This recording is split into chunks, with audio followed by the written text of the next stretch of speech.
pessoal, Deus abençoe a vida de vocês. Eu estou aqui para mais uma edição do Elion Cast e essa edição promete, viu, gente? Fica conosco aqui, porque com certeza muitas coisas interessantes chegarão até você através do nosso conteúdo. Hoje eu estou tendo a alegria de receber o meu amigo aqui, pastor Cláudio Floras. Pai do Senhor, pastor, Deus abençoe sua vida. Pai do Senhor, meu bispo. Pai do Senhor, um prazer estar aqui. Quero mandar um abraço aí, a paz do Senhor a todas as pessoas que vão assistir aí. Que o Senhor continue abençoando a todos vocês. E eu estou muito feliz de estar aqui. É um prazer estar aqui com o Senhor. Ah, que top. É uma alegria muito grande. Uma agenda tão concorrida, não é verdade? Estava no Acre, Correria. São Paulo, em vários estados da federação. Mas graças a Deus, chegamos até aqui para a gente gravar esse conteúdo, para que muitas pessoas conheçam um pouco do pastor Cláudio Floras, do seu ministério, do seu chamado. Amigo, é uma alegria muito grande poder te receber aqui. Tenho certeza que você vai contribuir com muitas pessoas que assistem esse podcast aqui, que estão a fim de crescer, de avançar, realmente estão a fim de crescer em Deus. Primeiro lugar, quem é o pastor Cláudio Floras? Rapaz, o pastor Cláudio Floras, né, o Cláudio, é um rapaz que tem aí dedicado aí um tempo da sua vida para a obra de Deus. Né? Eu congrego numa igreja que é a Yaden Church, hoje lá em Manilha, em Itaboraí. Sou pastoreado pelo pastor Marcelo Costa, que foi o pastor que me pegou de obreiro, me casou, me consagrou, cumpri ali os degraus ministeriais. Hoje eu sou pastor ali, mas participei ali do corpo, né, da construção da igreja. E estou lá fazendo a obra de Deus. Minha esposa é uma mulher de Deus, para me aturar tem que ser mulher de Deus. Eita glória! Uma bênção na minha vida. Que coisa boa. Filho da irmã Regina, mulher de círculo de oração. Uau. E graças a Deus me criou nos caminhos do Senhor. Que, que na verdade ela tem uma porcentagem muito grande de crédito no que Deus tem feito hoje na minha vida, né? Muito grande. Que coisa boa. Pastorzão, diga-se de passagem, uma igreja muito linda, né? Do pastor Marcelo, é isso? Isso, Marcelo Costa. Tive o privilégio de poder estar lá ministrando a palavra. O homem mais rico de Itaboraí. Eita, rapaz, manda um abraço para ele aí, ó, pastor, viu? Pastor mais rico de Itaboraí, mais próspero de Itaboraí. E é bom a gente estar com gente próspera, não é verdade? Eles pagam a conta, né? Foi uma alegria muito grande estar lá na igreja Yaden Church. Yaden Church. Muito top, muito bacana, muito legal. Inclusive pastor, o povo espera que o senhor volte em breve. Está marcado lá a agenda. Já está marcado na agenda e a gente vai estar profetizando lá em nome de Jesus. Pastorzão, o seu ministério tem sido um ministério muito específico, com uma marca muito forte na área da libertação. E a nossa igreja, a Elion, também tem uma marca muito forte na questão da libertação. As curas, os sinais, os milagres, as revelações. Há quem diga que tudo isso já cessou, que isso já passou, que isso não existe mais. Você também crê assim? Ou Deus ainda continua trabalhando, continua fazendo, as coisas continuam acontecendo? Então, Marcelo, eu acredito no que a Bíblia diz, né? A Bíblia diz em Marcos 16, 17 que os sinais seguirão aos que creem. Os sinais, eles fazem parte do pacote do pregador do evangelho. E de pregar o evangelho a toda criatura, quem crer e for batizado será salvo, quem não crer será condenado. E estes sinais seguirão os que creem. Há pregadores que dispensam, estudiosos que dispensam, evangelistas que dispensam metade do pacote. E há outros que são envolvidos, né, pela chama que queima no seu coração pela libertação. Por exemplo, a minha vontade, o meu envolvimento com a libertação, com os sinais, em pregar a palavra e orar e crer naquilo que está escrito, ela não vem de agora. Quando eu tinha 9 anos de idade, foi a primeira vez que eu vi um demônio. Eu tenho uma cicatriz aqui na minha cabeça, inclusive onde deve estar um ressaltozinho aqui. Eu lembro que eu tinha 9 para 10 anos de idade e a gente morava na Baixada Fluminense do de Caxias. E minha mãe tinha pedido pra gente, ela tinha uma mania de ler o jornal Extra. Eu sou da época do jornal, banca de jornal, né? Minha mãe colecionava aquele selozinho que vinha no jornal Extra para trocar por brinde no final daquela campanha, né? E uma vez eu fui buscar um jornal daquele e quando eu passei debaixo de um pé de amêndoa, quebrou um toco de amêndoa que matava um adulto. Meu pai. E caiu na minha cabeça com uma ponta, de verdade, aqui. E tem uma cicatriz aqui. E quando eu caí no chão, eu lembro que eu caí ainda acordado. E eu olhei pro toco do pé de amêndoa e eu vi um índio no toco do pé de amêndoa. Isso no meio da cidade, meu irmão. Não tinha como ter um... E eu vi um índio no toco do pé de amêndoa olhando pra mim e rindo muito. E eu não entendi aquilo. Passou, o pessoal tava na rua, me socorreu, levou pro hospital, levou pra minha mãe, ligou pra minha mãe. E depois a minha mãe veio explicar, porque minha mãe sempre foi mulher do círculo de oração, que aquilo ali era um demônio. E durante a minha trajetória, eu tenho 33, isso aconteceu com 9 para 10 anos de idade. Eu já vi esse índio umas 3 ou 4 vezes, o mesmo de 9 anos de idade. Eu falo pouco isso, eu falo isso no livro, no meu livro. O mesmo de 9 anos de idade. E minha mãe me fez entender que aquele demônio ali também perseguiu ela na minha gestação. Na gestação dela, né, quando ela estava... E eu comecei a entender, estudando batalha espiritual, libertação, que aquele demônio é um demônio específico que perseguia ou persegue ali a minha vida, né? Porque na batalha espiritual tem aquela linha de que na gestação já se levanta um demônio para te acompanhar durante a vida. E, meu irmão, as 3 ou 4 vezes que eu tive essa experiência de ver foram situações pesadíssimas. Quando vinha, ou quando vem para tentar me matar. Isso acontece, eu sei que vai acontecer outras vezes. Mas o Deus que me deu livramento com 9, permanece me dando livramento até hoje. E aí, quando eu fiz 18 para 17 anos, eu vou citar o nome de uma pessoa aqui, que ele não me conhece. Eu duvido que ele me conheça. Mas eu o conheço bem. Eu escutei ele na rádio durante muitos anos na madrugada. É o bispo Edinaldo Silva, da AD Família em Caxias. Não sei se você já ouviu falar. Já ouvi falar. O bispo Edinaldo Silva na AD Família lá em Caxias, esse camarada, meu irmão, eu trabalhava no aeroporto Galeão com 18, 19 anos, e eu vinha para casa num plantão de 12 horas em pé. Eu me aguentava acordado para ouvir ele na madrugada. Ele entrava com uma força terrível, expulsando demônio pelo telefone, na rádio. Deus. Expulsando demônio, a pessoa manifestava. Eu te proíbo de largar o telefone, demônio. Mas era muito, e aquilo me encantava. Meu irmão, eu sentava na cama, era fone de ouvido, com um telefonezinho Sony Ericsson na época. E eu ficava doido com aquilo. Eu falei, meu irmão, que isso, cara? E aquilo me consumindo, aquilo queimava no meu coração. E eu escutando o bispo Edinaldo Silva, ele foi uma peça fundamental no meu ministério. Para influenciar. Exato. Porque ele era... Meu irmão, eu ficava encantado. O bispo ligava, o outro ligava, era criança. A mulher, bispo, a hora que eu atendi o telefone, meu filho desmaiou aqui. Aí ele, desmaiou não, morreu. Bota o telefone aí que vai ressuscitar agora. Meu irmão, o cara tinha uma... E eu ficava encantado com aquilo. Inclusive o bispo Edinaldo Silva, se esse podcast chegar até o senhor... Vamos fazer chegar até ele. O senhor foi uma bênção na minha vida. Uau. E um dia eu consegui ligar pro bispo na rádio. Primeiro, já era um milagre eu ter crédito. Segundo, entrar na fila para ele me atender. E eu falei, bispo, o que eu faço para ser usado assim? Aí ele me ensinou um segredo. Meu irmão, 33, 18, 19, olha quantos anos tem isso. Ele disse, faça um jejum de 3 dias, porque assim te diz o Senhor, eu vou virar a terra contigo. Que coisa forte. Ele falou aquilo uma vez, e é igual salmista, uma vez disse Deus, 2 vezes eu ouvi. Nunca mais eu esqueci aquilo. E eu fui para dentro do jejum de 3 dias. Essa igreja que eu estou hoje, que eu cheguei obreiro, fui escalando e hoje eu sou um dos pastores auxiliares, junto com os outros pastores que são uma bênção, debaixo da cobertura do pastor Marcelo Costa, é uma igreja que eu sempre ajudei a dirigir o trabalho de libertação, né? E no começo, eu queria ver muita coisa acontecer. Sim. Porque você vê na vida do outro, via no bispo, via na televisão, via no YouTube. Mano, eu quero também. Sim. E aí eu peguei a senha com o bispo. 3 dias de jejum. Eu era solteiro, morava debaixo do teto da minha mãe. Eu ia para a igreja numa segunda-feira, me trancava lá e ficava até quinta-feira no culto de libertação. Me consagrando, meu irmão, sem comer. Eu bebia líquido, mas eu não comia. Me consagrando para acontecer na quinta-feira. E aí teve várias outras situações que me impulsionaram também. Eu fui ser ministrado pelo Benihim, né? Eu tive um mentor. Sim, tive um mentor. Tive um mentor. Você sabe que a igreja quadrangular é uma igreja, eu não sei no Sudeste, aqui no Sudeste eu não conheço muito da quadrangular, mas no Norte e Nordeste é uma igreja muito forte em sinais e milagres, né? A quadrangular.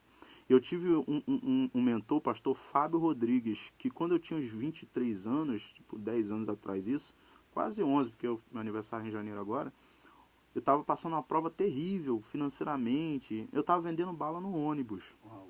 E pregando, mas vendendo bala no ônibus. Aí o Fábio me ligou um dia, ele era da quadrangular lá de Marabá, eu conheci ele lá no Belém do Pará, que eu tinha ido pregar lá, e ele se mudou, porque o Fábio era desbravador de estado, ele era um itinerante de verdade, ele ia com a família.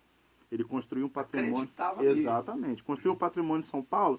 Agora chegou a hora de desbravar o Rio. Vamos embora pro Rio. Aí no Rio Aí ele me ligou. Você tá onde, meu filho? Eu falei, tô ensacando aqui uma bala aqui. E ele com aquele jeitão de pastor de Universal, bem devagar, firme no que falava, mas bem devagar. Ele falou assim, pra que essa bala, meu filho?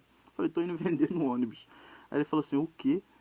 Você tá indo vender bombom no ônibus? Eu falei, qual o problema? E não é digno, não? Eu já tava uma prova terrível, irmão.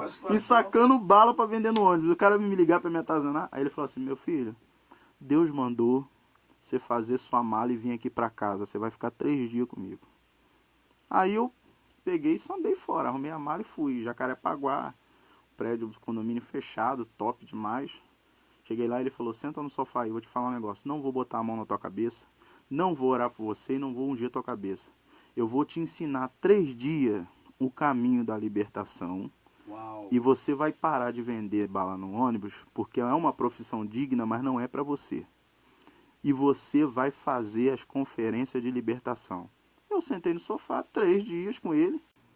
Aí durante 3 dias eu fiquei com ele. E ele falou, mano, não vou orar, não vou... Ele só me ensinou. E quando passou aqueles 3 dias, nesses 3 dias, de dia ele me ensinava, à noite ele ia fazer as conferências dele e eu ia com ele. E eu vi o pastor Fábio fazer... Observando. Não, o que eu via o Edinaldo fazer, ouvia na rádio, eu vi o pastor Fábio tomar a muleta de um camarada com a perna pequena, a outra grande, e ele quebrar a muleta em cima do altar e falar, se tu não andar, eu vou ter que pagar outra muleta. E ele orar e a perna crescer na minha frente. Eu vi coisas que a teologia e os teólogos duvidam. Eu vi ele falando assim, ó, eu não consigo saber porque que essa menina está endemoniada. Demônio, dá licença aí, deixa eu falar com ela. Se esconde naquela cadeira ali. Pastor, isso não existe. Eu vi com os meus olhos. E aí o Fábio falou, mano, é assim, assim, você vai fazer isso, isso, isso, isso, isso. Abrir a Bíblia, tá vendo isso aqui, ó? Você apega nisso aqui, isso aqui, isso aqui, isso aqui, isso aqui, isso aqui. Bom, agora vai. Pra onde, meu irmão? Qual é a igreja que eu vou pedir pra fazer uma conferência de 3 dias? Ele falou, não, tu vai pra Minas. Aí me botou numa igreja lá em Minas e de lá... Aí os pastores já começaram a me ligar e eu já falava, vou fazer 3 dias, vou fazer 3 dias. E comecei a... Mas queimava muito em mim e tinha muita novidade pra mim do que estava acontecendo. E aí eu fui, poxa, o apóstolo Agenor Duque trouxe o Benihim no Maracanãzinho, tu lembra disso? Lembro. Eu tava lá no meio, meu irmão. O pastor Agenor Duque vai ver isso aqui e vai me processar. Tu lembra que o apóstolo falou assim, ó, quem que der uma oferta de R$1.000, você senta perto do palco, Sim. me ajuda a patrocinar. Eu Sim. não tinha dinheiro, eu tinha R$25 no carnaval, R$25. E aí eu consegui, tinha uma plenitude em São Gonçalo, eu consegui uma vaga no ônibus que custava R$15 para ir, sobrou 10. Quando eu cheguei no Maracanãzinho... Foi para essa aventura com R$25. Com R$25. Mas a sede que eu tinha, que eu acho que é o que falta nessa geração, e posso ser sincero, a sede que eu tenho hoje não se compara com a sede que eu tinha. Costela. Se eu tivesse hoje a sede que eu tinha naquela época, você está entendendo? Talvez você fale assim, cara, isso é um tiro no pé você falar isso num podcast. Não, cara, o tempo passa para todo mundo. Quantos homens você conheceu que não é que eles estão mal hoje não, mas no começo eles eram muito mais. Aquele apetite espiritual, meu irmão, de buscar, eu queria saber se eu ia passar a madrugada com fome não, meu irmão.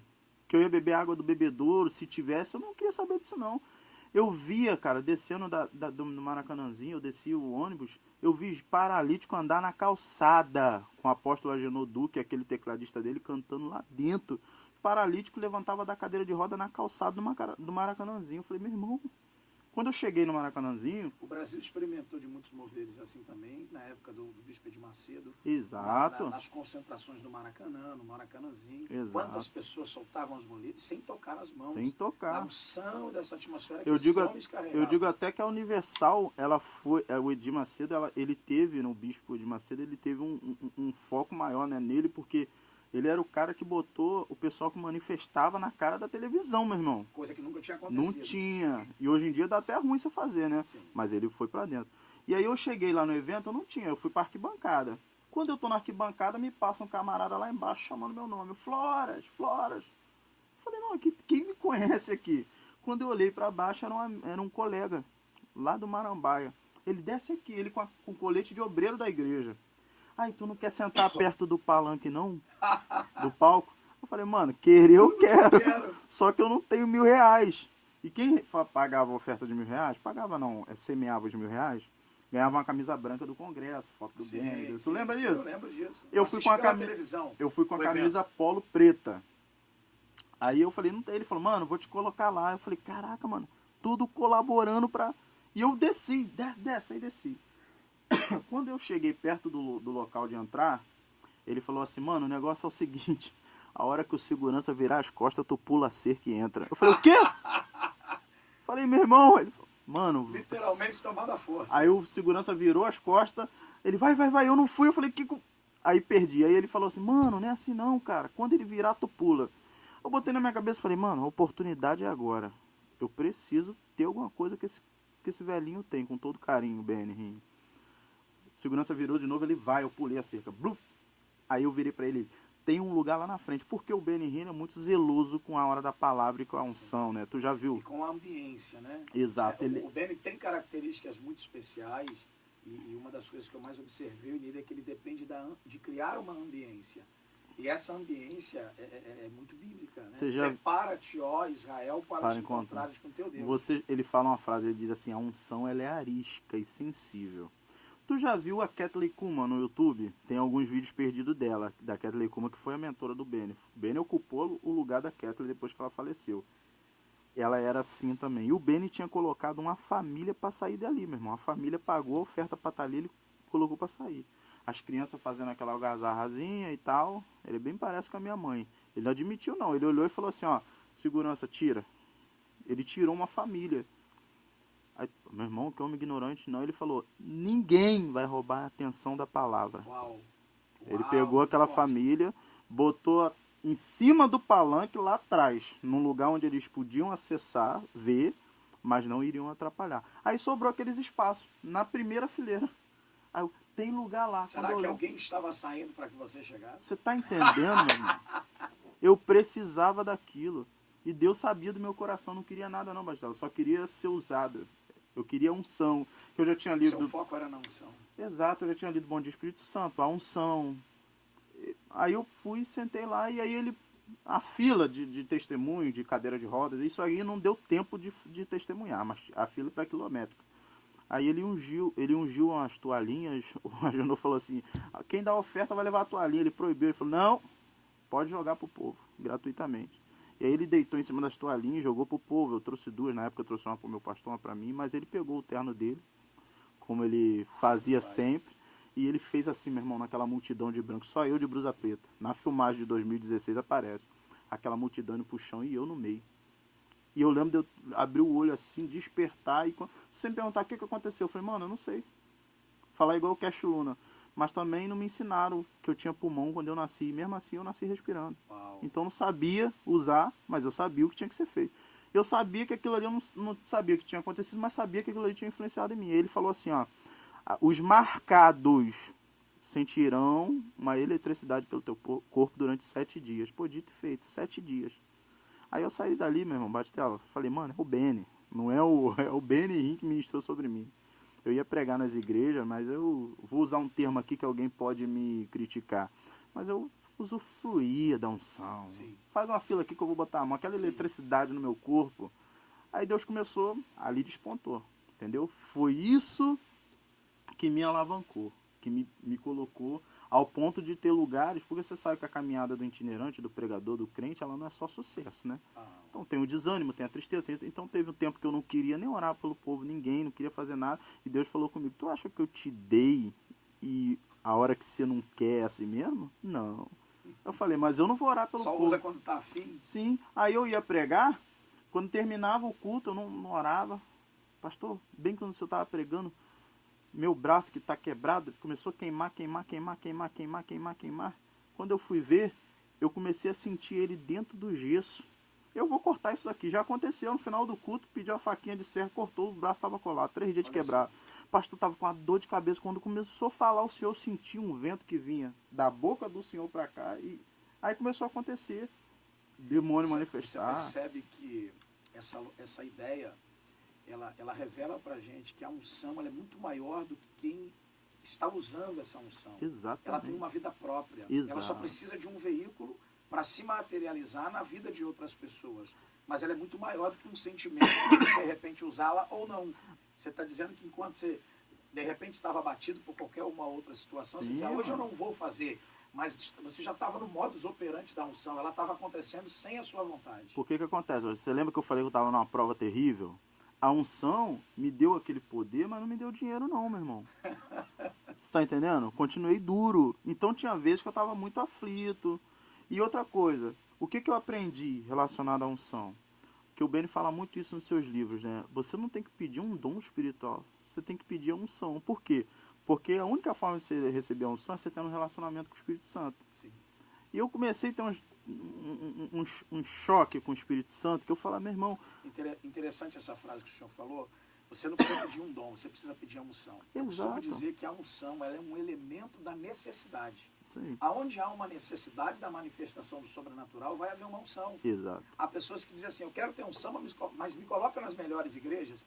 Não faz sentido. Ele vai te dar unção e vai te colocar nos guetos. Ele vai te dar unção, vai te colocar nos aonde ele quiser. Endemoniados.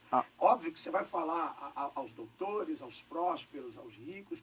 Tem profetas que preferem essa prateleira de cima. Né? Mas a unção é um elemento da necessidade. Será que são os Balaão? Olha aí. Olha Mano, aí. Paulo, onde passava, ele se adequava a cada ambiente, cidade, igreja, enfim. Onde ele passava, ele era usado. Em todos os dons.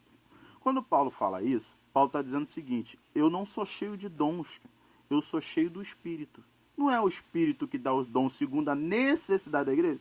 Você fala assim, eu quero os dons de curar, e o dia que Deus te levar numa igreja que não precisa de cura, precisa de libertação, aí tu não é usado. Olha só. Você está entendendo? E o dia que você for numa igreja, como acontece comigo, de eu chegar numa igreja e Deus falar assim, não tem nada para te mostrar, não tem ninguém para manifestar e não tem ninguém para ser curado. O que o povo precisa aqui? Palavra.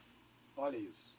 Então quer dizer que se eu tivesse dispensado isso e me dedicado só à libertação, eu não entraria em muitos lugares, cara. Sim. Você não tem que pedir a Deus um dom, você tem que pedir, Senhor, me faz cheio, porque o cheio ele se encaixa e satisfaz a necessidade de qualquer lugar. Então comecei a ter experiência, por exemplo, no mercado. E eu já ouvia minha mãe falar isso. Minha mãe falava, olha, uma vez eu estava passando as compras no caixa, a menina manifestou que eu passou na compra. Eu estava com muita pressa, botei a mão na cabeça dela e falei, sai em nome de Jesus, não envergonha ela não. A menina acordou e falou, o que está acontecendo? Nada não, minha filha, passa minhas compras aqui, que eu quero ir embora. Minha mãe é assim. Então o que acontece? O mundo espiritual é muito real. Há pessoas que de repente estão assistindo isso aqui e dizem, cara, esse cara está mentindo. É mentira, ele fala mentira. Isso aí é mito, isso não acontece. Aconteceu comigo algum tempo atrás, eu estava conversando com um amigo e ele estava começando um negócio, um empreendimento, e a gente estava trocando uma ideia de forma aleatória. Ele estava migrando de um ramo para o ramo de alimentos e tal, e a gente conversando. E ele falou assim, cara, mas e a igreja e tal? Ele não estava muito firme na presença, e a gente conversando, e não tem jeito. A gente sempre vai combinar num assunto de batalha espiritual, de libertação. Uhum. E ali eu estava num café, no centro da cidade, conversando com ele, e eu falei, cara, o mundo espiritual é muito real. E estava falando, daqui a pouco, do nosso lado, uma menina parou, cruzou os braços para mim, olhou para mim e falou assim, você lembra aquele dia que você colocou a mão na minha cabeça e o demônio saiu? Uhum. Pois é, ele está aqui de novo. Mas foi na hora que eu estava conversando com ele, no centro da cidade. E eu olhei, eu conhecia a jovem, ela me conhecia. E eu falei assim, minha filha, volta aqui que eu preciso orar por você. Ela estava visivelmente transtornada. Ela saiu do café onde nós estávamos, saiu correndo, desesperada, visivelmente possuída por um demônio. E exatamente no momento que nós estávamos conversando sobre isso. E não deu tempo de ir atrás dela. Depois eu fiquei sabendo que ela surtou, ela passa por problemas emocionais e espirituais. Uhum. Mas o mundo espiritual é muito sensível. Muito. Né? Pastor, o que o senhor diria hoje para as pessoas que vão a cultos, que participam de cultos e que, na verdade, precisam de libertação? A gente vê hoje que muitas pessoas consomem o conteúdo que é fornecido por determinadas igrejas. E a gente não está aqui para falar mal de igreja. Nós estamos aqui exatamente para tratar sobre o contexto do conhecereis a verdade e a verdade vos libertará. Não apenas no contexto da palavra dita, mas em todo o processo que se dá de libertação. Porque existem demônios, sim. Existem pessoas possuídas e possessas de demônios, sim. Eu tive amigos que iam para o culto, mas nada acontecia no culto e ele voltava a estar endemoniado. Eu tive amigo que foi para uma vigília e passou a noite toda numa vigília, adorando a Deus, saiu da vigília, foi para casa e se suicidou. Vamos lá. Eu vou falar uma coisa aqui, talvez eu vou falar de maneira bem clara. As pessoas, elas não... Algumas, né? O pessoal que é... Eu falo que é o pessoal que é público de campanha. Eles não estão à procura de Jesus no culto. Eles estão à procura de resolver os seus problemas. Eu peguei um hábito com um amigo, que é um hábito que eu preciso largar, que é o de tentar ajudar todo mundo. E nisso, eu ajudo pessoas, por exemplo, que elas estão contando problema para mim, como ontem uma mulher contando um problema para mim, para eu tentar ajudá-la, ela disse assim, e eu fui em tal lugar me consultar, e quando a menina puxou as cartas, eu falei, peraí. Se eu fosse consultar onde? Não, lá é Sulacap, não sei o que. Eu falei, mano, você tá de brincadeira? Você não pode, você já viu o diabo resolver problema de diabo? E não sei o que. Aí ela... Então são pessoas que estão na campanha, vai em campanha, meu irmão. Faz voto, azeite na testa, mas elas querem resolver os seus problemas. Participam de um culto poderoso, como se aconteceu com a menina. O demônio saiu dali, a casa, como disse Jesus, ficou limpa e arrumada, mas ela não convidou Jesus para morar dentro da casa dela. E aí a casa ficou desocupada. E quando a casa ficou desocupada, o demônio que saiu trouxe mais. 7. Pois é. O estado se torna pior. Pior. E é o que acontece. Olha, na primeira vez ela manifestou dentro do culto. Na segunda foi na rua. Nem no ambiente de culto foi. Tinha tanto demônio que na rua, quando passou perto de você, falei, ó, você está entendendo? Exatamente. Então, tipo assim... Os vão ficando muito piores. Exato, meu irmão. Então, eu falo que as pessoas querem... É igual o senhor acabou de dizer, elas consumir ali o que está acontecendo, participar daquilo, querem a sensação de voltar para casa melhor. Eu tenho aqui, cara, uma palavra para se você quiser tirar os demônios da sua vida, da sua casa, dos seus filhos, do seu marido, da sua esposa, você precisa não ir num lugar somente que vai tirar os demônios do seu corpo, mas você precisa ir a este lugar, pedir Jesus para que entre na sua vida. Você não pode ser frequentante de culto. Parece ser muito cru que eu estou falando, que eu não estou nem escolhendo palavras. Mas são 14 anos lidando com libertação. Chega uma hora que a gente perde a paciência. Sim ou não? Com certeza. Pô, mano, você está querendo ajudar a gente que só quer resolver o problema. E aquela pessoa resolvida que sai do teu culto só vai voltar pro teu culto no próximo problema. Ela não quer Jesus. E de problema em problema. Sim, e quando ela não achar um pastor, ela vai num médium, numa cartomante. Na verdade, ela assistiu uma manifestação de Deus, e quando as pessoas manifestam no culto, Deus revela, fala com elas choram litros, e no final você pergunta, você quer aceitar Jesus? Não, ela diz, hoje não. Eu fico pensando, imagina se Deus me desse o poder de ser Ele, se desse a você o poder de ser Ele, eu nem para a cara desse povo olhava, de verdade. Mas Deus é tão misericordioso que ele vai em outro culto e Deus vai falar com ele de novo, Deus vai libertar ele de novo, mas eu entendo o seguinte, que a libertação, ela não constitui-se apenas no culto de libertação. As pessoas gostam de ver o show. Porque elas gostam de ver as manifestações. Na verdade, eu falo que o que acontece no culto é o famoso exorcismo, né? Exato. A gente tira, mas a libertação às vezes acontece, sabe quando? Numa sessão, 2, 3 de gabinete. Sim. Onde a pessoa vai jogar o lixo para fora. Exatamente. Onde a pessoa vai falar para ti, bispo, mas eu sou amaziado. Sim. Ela vai aos pouquinhos, porque ninguém fala tudo. Exato. Essa é a verdade, né? Interessante, pastor. Jerusalém tinha 12 portas. E das muitas portas que tinham, cada uma delas tinha o seu significado. Uhum. Mas uma das portas que eu sempre gosto de pregar chama-se a Porta do Monturo. A Porta do Monturo, ela representa muito. Porque Jerusalém era uma cidade linda, a cidade santa, mas a Porta do Monturo era a Porta do Lixo. Uma vez eu assisti, há alguns anos atrás, que a Europa estava com problema de escoar o lixo que ela mesma produzia. E sabe o que eles estavam fazendo? Eles estavam colocando o lixo em contêineres e mandando para o Brasil. O seu lixo. Chegava aqui, tinha lixo hospitalar. É só puxar na reportagem que você vai ver. E o que acontece? Porque eles não conseguiam dar conta do seu lixo. Uhum. A cidade pode ser linda, paradisíaca, impressionante, mas quando ela acumula lixo, ela atrai as pragas, ela se deteriora. A alma do ser humano é a mesma coisa. Isso aí, cara. Do que demônios se alimentam? Demônios se alimentam de mágoas, de ressentimentos, Jesus disse, aonde há abutres, há um cadáver. De coisas que morreram, a gente pode entrar nessa linha. Hoje, com a sua experiência, o que mais atrai demônios para a vida das pessoas? Rapaz, eu tenho andado por esses dias aí e tenho visto muita gente, cara, sofrendo de 2 males aí nesses períodos, que as pessoas falam assim, mas isso não é demônio. Cara, eu aprendi que os demônios são oportunistas. Né? A gente não conseguiu ainda inventar uma máquina de voltar ao passado e resolver os problemas que a gente fez, as escolhas erradas. E aí a galera sofre da depressão daquilo que passou. Outros estão sofrendo da ansiedade daquilo que não aconteceu, não sabe se vai acontecer. E a gente tem feito uma oração que tem sido muito eficaz. A gente ora sobre os espíritos que estão tirando proveito dessa situação. Porque dentro disso tem gente tomando remédio controlado. Sim. Tem demônio fazendo Inclusive a pessoa... crentes na igreja. Sim, não, mas eu tô falando é dos crentes mesmo, irmão.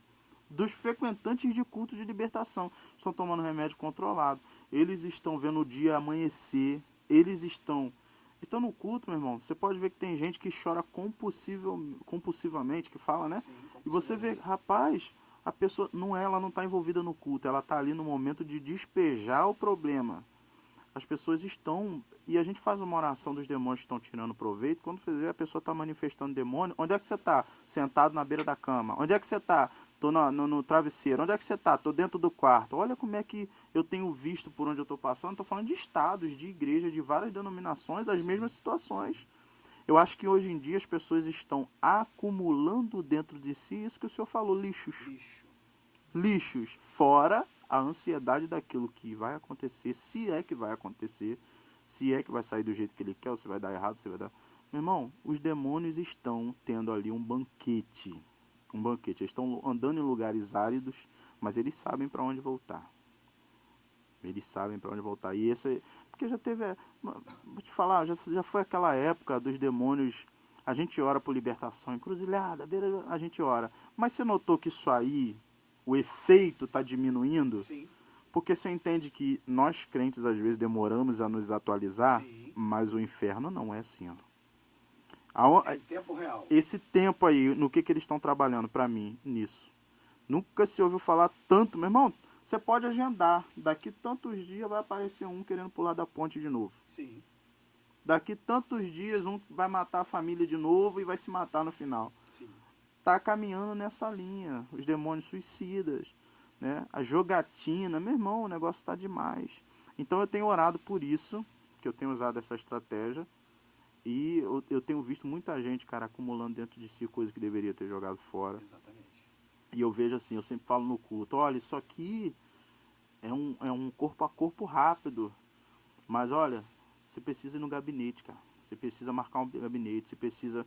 Porque eu vejo lá a luta do meu pastor, né, também, e eu vejo que as pessoas, elas precisam dar valor, não só o itinerante do YouTube, não sei, o pastor local é o cara que é o veículo para tua como médico da família, Ô, né? meu irmão, eu sou, vamos ali, a urgência e emergência.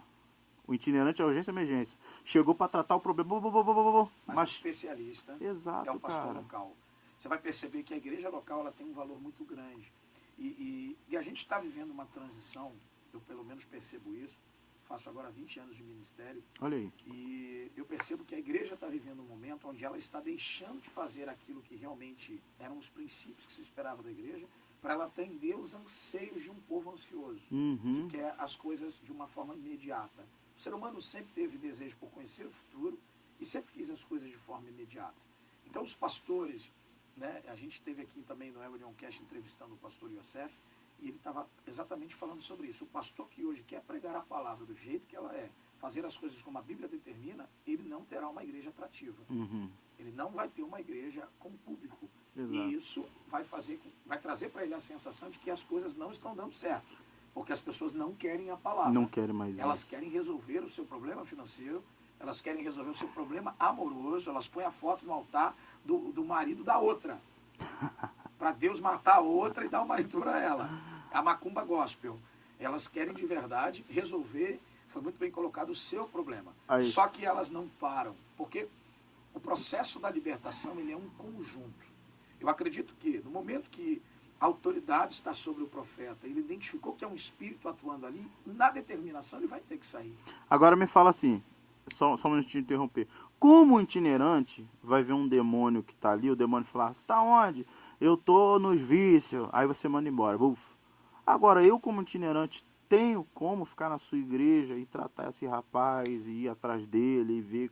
Não tem quem faz isso, é o pastor local, cara. Então, alguém que não dá valor ao seu pastor local, você está totalmente equivocado. Eu vejo as pessoas fazendo, Bastelo, caravana para atravessar estado para ir num lugar onde tem um profeta. E o profeta vai ser usado, o Vai. profeta vai falar a verdade, só que as verdades que o profeta ensinou não virá com eles. Porque eles saem da concentração, eles saem daquele culto onde o profeta está, Exato. e não aplicam nada. E o pastor local, cara? Será que essa pessoa faria esse esforço danado, terrível, investimento financeiro, tempo, dorme em fila, para ser ouvinte do pastor local? Não. O pastor local não tem prestígio. Pois é, Não tem prestígio. Isso que está me preocupando. E, na verdade, Deus entrega ao pastor local, não que ao itinerante, ao profeta, não tem essa autoridade.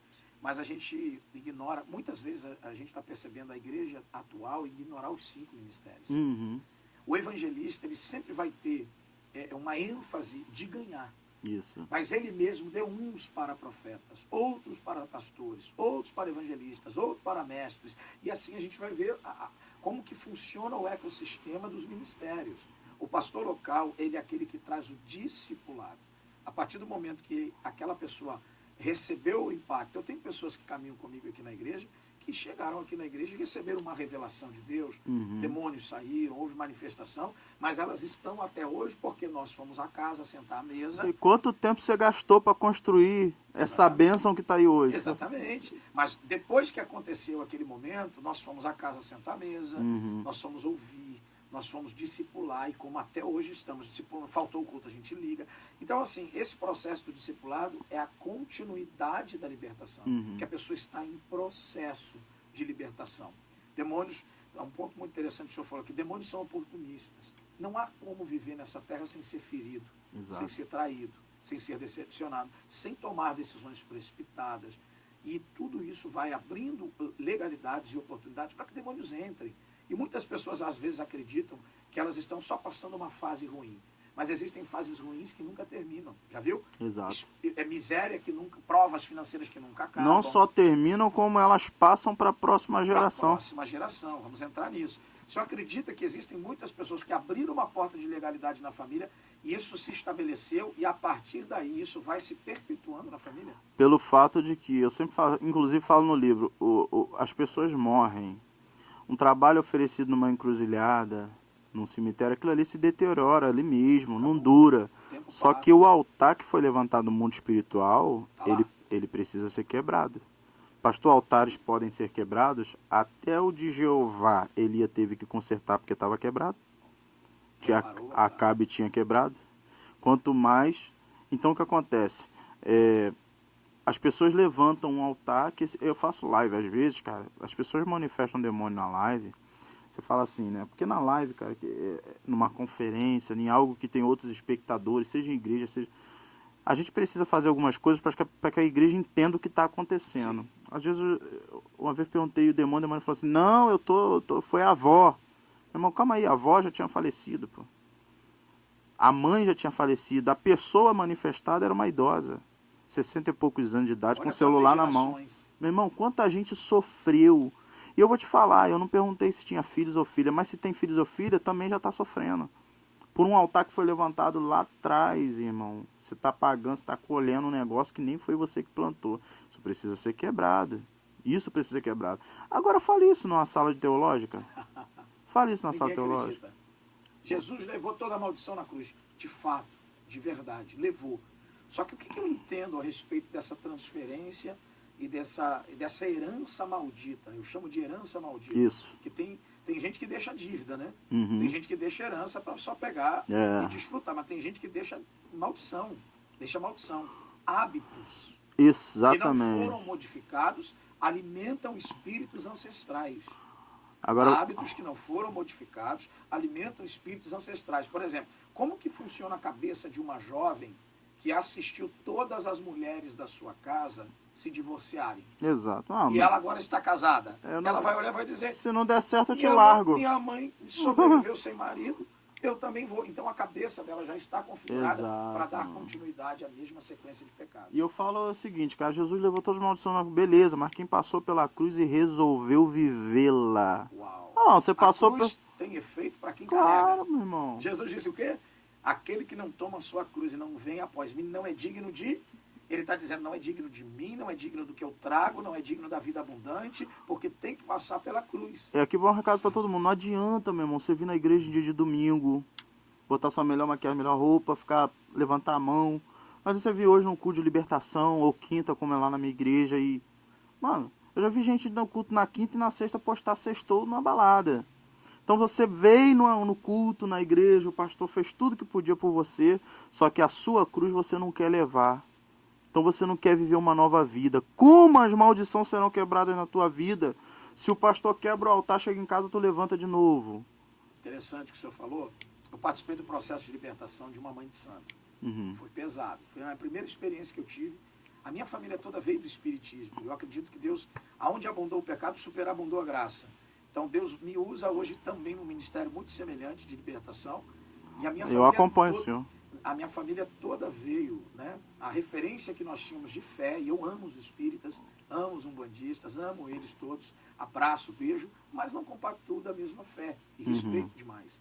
Porque um dia eu também estive lá, e a referência que a gente teve de religião, de fé, era a Umbanda, E eu precisei passar por um processo de libertar uma mãe de santo, e eu tive contato com um bispo muito querido, o bispo Arnaldo Neto, do Rio de Janeiro, lá de Praça Seca, um homem muito experiente na área de libertação, e nós nos conhecemos pela internet. E eu via a intensidade dos trabalhos que ele fazia. A galera ia para a porta da igreja dele e colocava despacho na porta da igreja dele. E ele já tinha uma equipe de intercessão, um martelinho de borracha, porque ele já era conhecido como aquele que desfazia os trabalhos. E eu falei, cara, não tem ninguém para me ajudar, senão um homem que eu testifique e vejo. Quando ele chegou aqui, na cidade de Cabo Frio, nós fomos à casa da irmã que queria realmente uma libertação, mas era uma mãe de santo e vivia daquilo. Vivia daquilo. Quando ele entrou, ela atendeu a porta, abriu a porta da casa, no meio da rua, abriu a porta da casa e falei, ô minha irmã, tudo bem, Pai do Senhor, estou aqui com o bispo. Ele olhou para ela olhou para ele falou, o que você tem com fulano de tal? Era a entidade que estava na cabeça dela. Ela falou assim, eu sou mãe de santo, eu tenho com todos. Aí ele falou assim, não, mas você tem algo com fulano de tal, porque ele está aqui me afrontando na sua frente. Ele via as entidades. Entendi. Aí ela falou assim, eu faço aniversário no dia dele.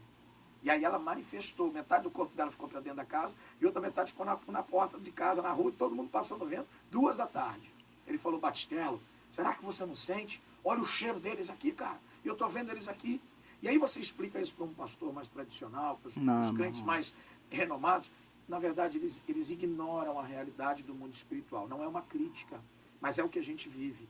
Eu já vi, pastor, e já participei de processos de libertação de jovens presos no crime, na criminalidade, jovens de 20 e poucos anos de idade, com mais de 10 homicídios, 15 homicídios.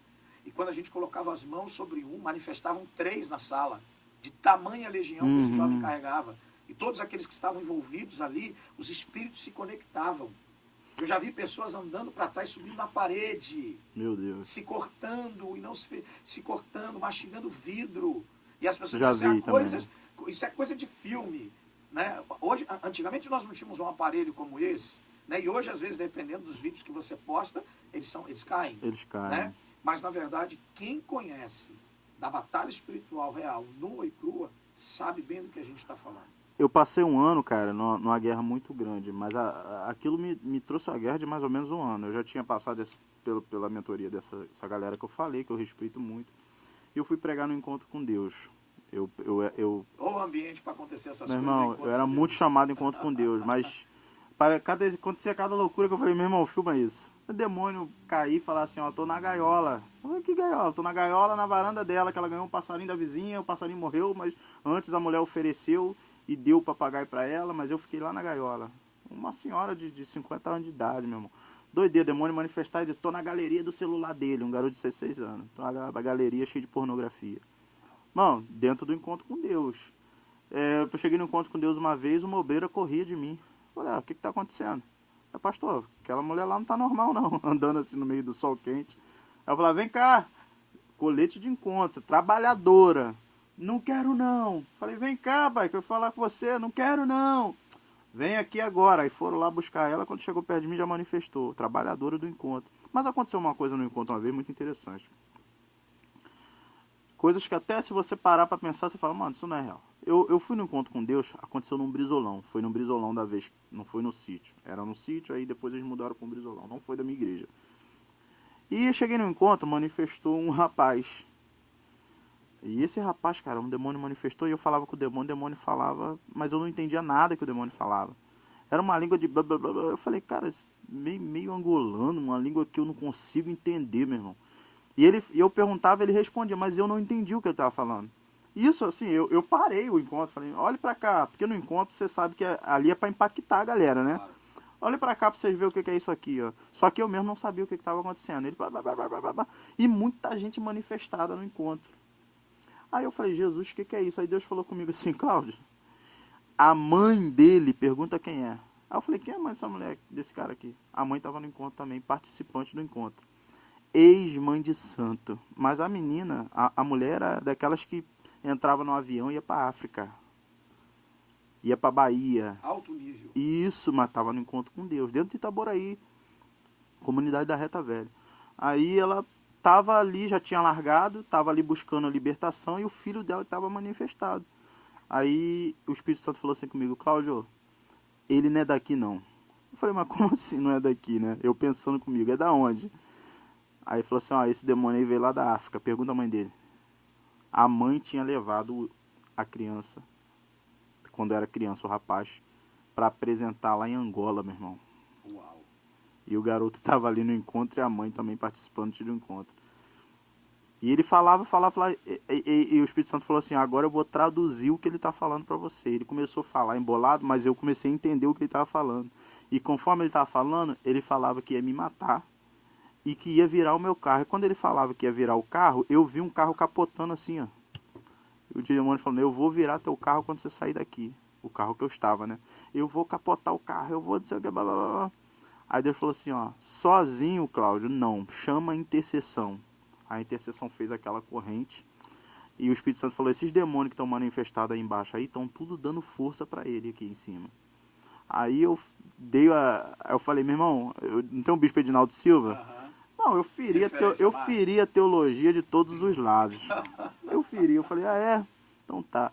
Então desce um anjo aqui, na mesma patente que esse demônio para guerrear com ele. Batistella, eu nunca vi aquilo na minha vida, experiência de libertação, tive outras, mas essa me marcou.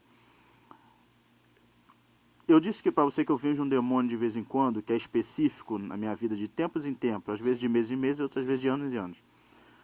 Vira e mexe eu estou pregando e é aquele dia que vai explodir, que os negócios estão descendo, mas você mesmo está fazendo um corpo mole, segurando a situação. Eu vejo de vez em quando o anjo no ponta do altar, seja em qual altar esteja, seja na minha igreja, na igreja que eu congrego, ou seja na sua, em qualquer lugar. Um anjo com a espada embanhada, mas com a mão assim. Aquela roupa antiga, tipo Troia, aquele filme, com a mão aqui na espada. E o anjo fala pra mim, faz, com a mão na espada. Sabe como se estivesse te ameaçando? Faz. E você tem que entrar naquela guerra ali? Rapaz, eu vi esse anjo sair da ponta do auditório do Brizolão e vi na frente do rapaz e feri a espada na barriga. E aquele rapaz caiu duro. Puf! Falei, morreu o rapaz. A intercessão orando, o couro comendo. E aí Deus falou, agora coloca a mão e manda outro anjo descer lá em Angola agora. Eu botei a mão na cabeça e falei, desce lá em Angola agora. Aí a mãe manifestou também. Pá! Aí quando foi, puf, mandamos embora. Mas aquilo ali, meu irmão, aquilo ali me marcou. Aquilo ali me marcou. Muitas pessoas de repente não acreditam, e a gente vai caminhar para o final agora, mas o mundo espiritual, o sacerdote de Deus, ele opera o mundo espiritual. Sim. Ele tem uma autoridade, quando ele está munido da unção, para movimentar o mundo espiritual.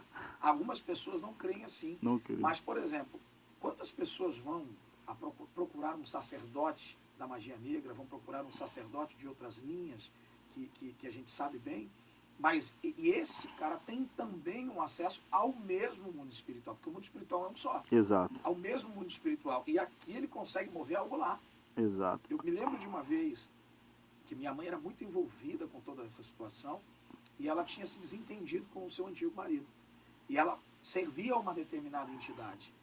E ela pagava ali as suas obrigações, fazia até mais sacrifício para as entidades do que para Deus. Uhum. Porque geralmente é assim, há pessoas que quando estão nas outras linhas, elas sacrificam elas seu se dinheiro, entregam. sua vida, tudo. Quando elas chegam na igreja, elas só querem receber. Exato. Não fizeram nada para Deus e querem receber. Né? Enfim. E aí ela pegou e chamou a entidade. chamou a entidade, eu era criança, eu me lembro dessa experiência. Falou assim, vai lá, aonde ele estiver agora, e vai, porque ela já era, tinha uma certa graduação dentro do terreiro. Vai lá, aonde ele estiver agora, assim, assim, assim, faz isso, isso, isso, isso, isso. Depois de 3 dias, chegou a notícia que ele estava internado, havia sofrido um acidente de moto, tomado um tiro no pé e tal. Tudo que ela havia pedido para a entidade fazer aqui aconteceu numa outra cidade onde ele estava. E aí muitas pessoas às vezes não acreditam quando um pastor está dizendo que está orando aqui, Deus está desfazendo algo lá. O mundo espiritual não tem distância, não tem tempo. E entende o que você fala, ainda que o que você estivesse falando não seja coerente. Por exemplo, tem um pastor no Rio de Janeiro, muito conhecido, que ele dá, desce aqui, Gabriel, desce aqui, Miguel, desce aqui. Sim. Aí tu abre a Bíblia e fala, mano, Miguel não desce para qualquer coisa, mas o mundo espiritual entende o que o pastor fala. Entende. E a vida que ele tem promove o acontecimento, a unção que está sobre ele. Lá na África tem um apóstolo que passou pela mão do TB Joshua, chamado apóstolo Jack. Não, é Nigéria, se eu não me engano, Nigéria. né? Mano, você tá no culto de domingo, ele pega uma garrafa d'água e fala, a unção tá sobre mim, eu faço com a unção que eu quiser, eu não sei o quê, porque lá é muito escrachado, né? Chega a ofender aquilo que a gente acha que sabe Sim. sobre unção, né? Sim. Essa garrafa d'água aqui, ó, eu desafio qualquer um beber essa garrafa. Você pode beber? Aí a mulher levanta, dá 3 passos e cai no chão, puf. Aí levanta o outro. Quando vem um homem, bota a mão na garrafa e fica assim. E a igreja toda rindo, e o apóstolo rindo. Sabe por que você não vai beber? Porque a unção, eu disse para a unção colocar uma barreira entre a garrafa e qualquer pessoa que quisesse bebê-la. Então se eu posso falar para você que se tu não sobe no altar, você não sobe. Se eu falar para você, se não come essa maçã, você não come. Então o mundo espiritual, ele te dá essa liberdade, né? Aqui no Brasil se usa muito pouco isso. Sim. Se usa muito pouco isso, né? Acho que no Brasil eles converteram tudo isso para o simbolismo, né? Sim. Tipo assim, essa toalhinha, essa caneta, esse não sei o que, não sei o que. O Beni chega a dizer, teve um ano que o Beni se recusou a vir para o Brasil. Qual foi a declaração dele? O Brasil está com o coração fechado para o Espírito Santo e para a unção. Então, mas lá na Nigéria, na Angola, esses caras... Meu irmão, quando os caras são, Eu torno a dizer, a unção é um elemento da necessidade. Então, aonde há uma necessidade, em países, por exemplo, como esse, Pô, que a irmão, religião oficial é o voodoo, que um como bruxo Haiti, flutua no meio da rua. exatamente. Então, a unção ela tem que ser proporcional. Como a Bíblia diz, onde abundou o pecado, tem que superabundar a graça. Por que você acha que o fogo desce do céu com Elias? Porque havia um público ali que esperava que o Deus de Elias fosse envergonhado. Sim. Conforme o senhor falou agora, qual maior for a necessidade, maior será a manifestação da unção. Eu queria fazer fogo descer do céu, mas dentro da igreja. Aquele público ali não precisa ver fogo descer do céu, querida. Agora vai para uma praça e ora por libertação. Você vai motorista de ônibus passando e manifestando. Quanto maior for o desafio, Deus não perde para o diabo. Eu fui convidado uma vez para ministrar numa cidade, Carapebus. Eu conheço. Macaé, além de Macaé. Sim, e eles foram fazer um culto. E esse culto era um culto de aniversário de uma igreja pentecostal. E esse culto era numa praça pública, na quadra da praça, a praça principal da cidade. E eu estou muito na dispensação do Espírito. Uhum. Às vezes eu chego em determinados lugares, eu não sei nem o que vou pregar. Exato. Eu chego lá e falo, Senhor, o que o Senhor quer falar? E aí eu tenho algumas mensagens, obviamente, todo pregador tem uma mensagem. E você vê qual vai queimar, né? Mas há exatamente as revelações que Deus vai dar ali. Eu vou abrindo a Bíblia, eu vou pregando e Deus vai falando. Alguém vai me julgar. Nossa, o pastor não prepara sermão. Não preparo. Eu prego o que Deus determina. Exato. E aí eu comecei a ministrar, e eu estou ministrando uma palavra sobre os discípulos retornando para Emaús. E aí o tema da mensagem era encantamento, desencantamento e reencantamento. Que eles se decepcionam porque Jesus morreu. No meio do caminho, Jesus se revela para eles, né? E aí depois eles se reencantam no partir do pão e dizem, era ele, os olhos se abriram, e eu estou pregando aquela mensagem sem pretensão nenhuma. Até que eu chego um momento que eu começo a orar. E no momento que eu começo a orar, as pessoas estão ali, e eu vou indo às pessoas e vou orando de forma específica. Eu tinha uma equipe comigo, foi uma van comigo. Aí do outro lado da arquibancada estavam os moradores de rua, pessoas que estavam em situação de rua bebendo. Devia ter uns 10 a 15 homens ali. E aí eles começaram a manifestar lá. Só que daquele morador de rua tinha um irmão de sangue de uma obreira, que estava ali na intercessão. E no momento que aquele morador de rua manifestou lá, eu mandei trazer ele. Quando eu trouxe ele, pus a mão nele, manifestou ela. Isso aí. E isso acontecendo em praça pública. As pessoas iam passando na rua e vendo, o culto saiu do controle. Isso. Porque os curiosos pararam e começaram a ver. Foi uma experiência muito, muito boa, sabe? Que aconteceu em praça pública a nível de libertação. E as pessoas que estavam ali puderam ver o poder de Deus. O público, o negócio é o público, é o que eu tô falando.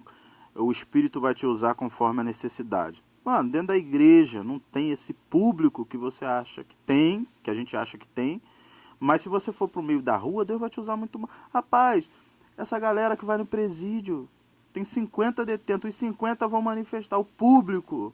A necessidade. A necessidade. Eu estava em São Paulo recentemente e quando eu vou muitas vezes a São Paulo, vou muitos anos a São Paulo, tenho uma agenda grande em São Paulo, meus amigos de São Paulo, estou sempre lá.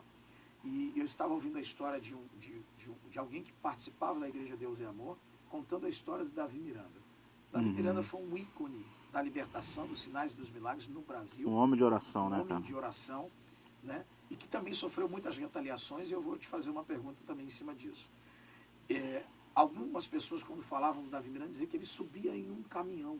A igreja Deus e Amor está no centro de São Paulo. Exato. E ele passava na rua. O Espírito de Deus não erra e não se engana. E começava a orar e as pessoas na rua começavam a manifestar demônios. Soltava Urianda Labai. Com Davi Miranda orando em cima de um caminhão. É, isso aí. A unção estava sobre a vida desse homem. Pastor, você já sofreu retaliações por ter esse ministério? Não, se eu já... Perseguições, Meu retaliações, pessoas tentando denegrir, Meu tentando Deus. desacreditar, descredibilizar. Quando você sai do sistema, né? Tem sistemas religiosos que eles acham que você só é se você estiver ali no meio, né? E eu vim de igreja tradicional, né? E quando eu comecei a me envolver com a libertação, eu me desquitei da igreja tradicional, do terno e gravata, porque era muita roupa e pouco do que eu queria, era muito dogma, muito uso e costume, e pouco do que eu queria, e fui para uma igreja com a visão apostólica, né? Sim. Sofri perseguição humana, sofro até hoje, irmão. Toda exposição ela vai atrair para você gente que te admira, né? Mas gente que te odeia sem nunca ter apertado a sua mão, tomado café contigo, só porque você professa uma fé diferente, né? E eu não estou falando de briga de religião não, meu irmão. É dentro do nosso convívio, tem gente que não vai gostar de você, eu sofro. Mas eu guardo o que Paulo disse, a minha luta, ela não é contra a carne nem contra o sangue. Quem acha que tem que fisicamente... Não tem a ver com a personalidade, não. É pelo que tu carrega, né? É claro, eu não sou idiota, né? Nós não somos... Você vai filtrando, meu irmão. Você passa a caminhar um pouco mais sozinho e tal, mas a minha luta é... Por exemplo, a retaliação que eu sofri, não tem muito tempo. Cheguei de viagem de um estado, não foi agora não. Passei uns dias no estado e quando cheguei, meu irmão, eu nunca vi o que Deus fez naquilo lá. Se a gente tivesse tempo aqui, eu ia te contar. Mas quando eu cheguei, poxa, cara, eu me arrumando para ir para um culto de libertação na minha igreja, eu comecei a passar mal, tonteei no quintal, caí sentado, eu vomitava tudo que eu não tinha comido e não comido. Minha esposa disse, não, hoje você não vai. Eu já cheguei de culto de libertação, quando estava ali no portão, olhei para cima pro portão e vi uma vela acesa, uma visão. 3 horas da manhã eu estava dentro do UPA, morrendo de dor, vomitando no hospital todinho, retaliação. Eu já vim de viagens, fui atravessar a pista para ir à casa da minha mãe tomar um café com ela. Na beira da pista, o demônio falou para mim, se joga na frente desse carro aí, ó, ninguém gosta de você não, rapaz. Se joga aí. Pô, eu já tive lá em Goiás, cara, lá em Goiânia, aliás, num culto, o demônio fala assim, o que você veio fazer aqui? Sua mulher tá sozinha em casa, eu vou lá agora matar ela. Mano, se você não tiver ciência do que é Deus e do quem tá falando ali com você, que é o demônio, você acredita que aquilo realmente... Mas olha como é que ele quer mexer no teu psicológico. Desestruturar Sim. sua... Aí quando eu atravessei a pista, por exemplo, o demônio falou, agora vai lá, se despede da tua mãe e na volta você se mata. Aí quando eu ia... Pô, mano, é retaliação, já vi o dia amanhecer, depois Aí você para pra pensar, né? Alguém fala assim, poxa, mas é um pastor, é um libertador. Mas, amigo... os ataques e contra-ataques. Vamos lá, o que Jesus fazia na sua maioria? Marcos 1, 35, 37, se eu não me engano. Terminou de expulsar um demônio dentro do templo, curar a sogra de Pedro, desentortar uma mulher com a coluna encurvada. O que ele fazia? 35 ou 37, Marcos 1. Na madrugada, se recolhia sozinho e ali orava. Por que que depois de um sucesso desse, Jesus, ao invés de descansar ou comemorar, foi orar? Será que ele não sofria retaliação? Poxa, o próprio Satanás apareceu para ele. Depois de 40 dias, sentiu fome. Quem apareceu para tentá-lo? Então isso acontece, meu irmão. Isso faz parte Sim. do libertador. Você vai ver o próprio momento em que Jesus chama os discípulos, está no Getsemane, e ele faz uma confissão que eu acredito que os discípulos nunca tinham ouvido. A minha alma está angustiada até a morte. Pois é. Aquele homem que venceu demônios, aquele homem que curou enfermos, agora está mostrando a sua fragilidade. Porque por detrás de um libertador também tem uma pessoa, Claro, meu irmão. tem um ser humano que passa por momentos, problemas, que passa por ataques, que passa por retaliações. Não existe um super-homem. Fazemos o que fazemos não é pela nossa capacidade, mas pela unção que está sobre nós. É isso aí. Pastor, caminhamos para o final aqui e eu queria muito que, por exemplo, eu recebo muito hoje de algumas pessoas dizendo assim, eu amo o Ministério de Libertação. A igreja que eu estou não trabalha mais com isso. Duas coisas rapidinho para a gente bater bola aqui e finalizar, né? Por que você acredita que muitas igrejas deixaram esse Ministério de Libertação, né? E eu queria que você deixasse uma palavra para aquele que está com o coração queimando, que o Espírito de Deus está impulsionando ele a se dedicar à área da libertação. Vamos lá. Primeira pergunta. Eu vou te responder com outra pergunta. Bastel, você acha que um pastor com 10 mil reais de salário, com uma igreja estruturada, com um corpo de obreiros, com pessoas que têm alto nível financeiro, sentado ali, cultuando todo domingo, quietinho, recebendo o dinheiro dele, comprando as casinhas dele, as fazendas dele, os carros dele, você acha que ele quer mesmo ver aquele povo do dízimo alto manifestar um demônio ali? Você acha que ele quer mesmo cutucar para perguntar se está bebendo, se está fumando, se está traindo por trás? Ele não quer mexer com isso, Batistella. E ele não quer que você vá lá também mexer com isso, não. Porque uma vez que acontece aquilo ali, ele sabe que a pessoa vai se sentir constrangido e não volta mais ali. Ali ele perdeu um dizimista ofertante. Eu estou falando de uma realidade de muitas igrejas. Meu pai, polêmico isso, hein? Muitas igrejas. Então o que eles vão fazer? Eles não levam, para não levar eles têm que justificar para uma meia dúzia dentro da igreja que queria aquele mover. São os falsos profetas, são os hereges, são não sei o que. Eles vão bater nisso para que você não vá. Quer dizer, aqui os demônios não existem. Não as existem. Coisas já estão resolvidas, aqui todas não. as pessoas estão saudáveis. Um trai a mulher, o outro bebe escondido, o outro faz negócio ilegal, o outro... Mas não, aqui não. Entendeu? Eles não vão bater nisso. Certo. Isso aí responde rápido, mas é um leque. Tem muita coisa para falar, mas não vou falar. E segundo, para você que hoje queima dentro de você a libertação, você tem que botar na tua cabeça duas coisas. Primeiro, eu preciso buscar, porque Jesus disse, quem tem sede, vem a mim e beba. É simples. Você precisa se dedicar à leitura, você precisa se dedicar à Bíblia, ao jejum e à oração, mas você precisa também, se você quer chegar a algum lugar, ter um referencial. Sempre vai ter para Eliseu um Elias. Uau. E você precisa ser mentoreado e ser acompanhado por essa pessoa. Por isso que todo mundo que está num lugar hoje que não busca os dons espirituais e não trabalha com isso, eu digo para você, se tu começar a buscar, tu vai sair dessa igreja. Sim. Você vai procurar outra igreja, porque uma hora a tua cabeça vai bater no teto. Eu era de igreja tradicional que eu falava assim, eu não sirvo a religião. Meu irmão, eles iam para cima do altar. Tem um aí que está dizendo que não serve religião. Meu irmão, eu disse alguma coisa errada? Não, eu disse o certo. Mas a cabeça deles cabia dentro daquele teto. O meu já não cabia mais. Sim. Então você vai mudar. Então se encha de Deus, mas se prepare para as mudanças. Claro. Se prepare para as mudanças. É muito isso aí. Muito bom. Pastorzão, quero te agradecer. Muito obrigado por essa participação, por trazer esse conteúdo poderoso para a gente. Tenho certeza que muitas pessoas que vão assistir esse episódio aqui serão muito enriquecidas e abençoadas. Glória a Deus. O desejo do meu coração é que Deus continue te usando ainda mais, que te dê as nações, que te leve a lugares que você ainda não pisou, que Deus levante muitos libertadores através da sua vida e que o teu ministério continue inspirando muitas pessoas. Meu irmão, um prazer estar aqui, um abraço para esse público maravilhoso. Eu quero dizer você de Cabo Frio região, se você ainda não teve o privilégio de pisar os pés na El Elyon e receber aí a imposição de mão, oração, um abraço desse bispo maravilhoso aqui, você está perdendo tempo. Vem logo, vem conhecer, vem Brasil, que aqui está forte. Deus abençoe, gente. Aqui a gente encerra mais uma edição do Evangelion Cast, hoje com o pastor Cláudio Floras, meu amigo aqui de Itaboraí, do Rio de Janeiro. Segue a gente, se inscreva no canal para mais episódios aí do nosso Evangelion Cast. Deus abençoe a sua vida.